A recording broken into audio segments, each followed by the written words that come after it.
En büyük Türkiye, hepinize selamlar. 2026 বিশ্বকাপে তুরস্কের অভিযান শেষ হয়ে গেছে অনেক আগেই। মাঠের পারফরম্যান্সের গল্পটা বড্ড সংক্ষিপ্ত আর হতাশাজনক। অস্ট্রেলিয়া ও প্যারাগুয়ের কাছে হেরে দ্বিতীয় দল হিসাবে তারা বিদায় নেয়। তবে গ্যালারির একটি গল্প পুরো ফুটবল বিশ্বকে নাড়িয়ে দিয়েছেন তুরস্কের এক সমর্থক। কানাডার ভ্যানকুভারের ভিসি প্লেস স্টেডিয়ামে অস্ট্রেলিয়ার বিপক্ষে তুরস্কের প্রথম ম্যাচ চলাকালীন গ্যালারির দিকে ক্যামেরা ঘুরাতেই এক সমর্থককে দেখে চোখ আটকে যায় সবার। পুরো মুখ কুচকুচে কালো রঙে ঢাকা, চুল আর চোখ ধবধবে সাদা, আর সঙ্গে লম্বা এক জোড়া দাড়ি, সব মিলিয়ে এক ভীতিকর ও রহস্যময় অবয়ব। সামাজিক যোগাযোগ মাধ্যমে মুহূর্তেই ভাইরাল হয়ে যান এই রহস্য মানব।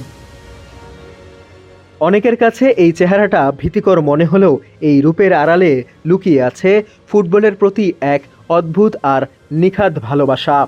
বিশ্বজুড়ে রাতারাতি পরিচিতি পেলেও নিজের দেশে তিনি বেশ আগে থেকেই জনপ্রিয়।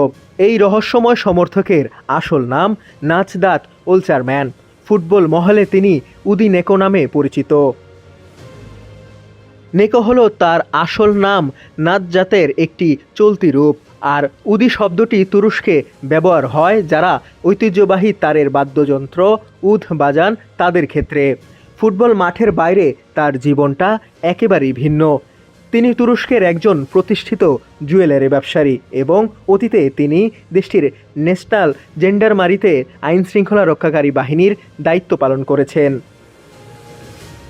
এটি কোনো হুট করে নেওয়া ছদ্মবেশ নয়। প্রতিবার মাঠে যাওয়ার আগে এই রূপ ধারণ করতে তাকে ঘন্টার পর ঘন্টা সময় দিতে হয়। মূলত নিজের প্রিয় ক্লাব বেসিকতাস এবং জাতীয় দলের প্রতি সমর্থন জানাতেই তার এই সাজ।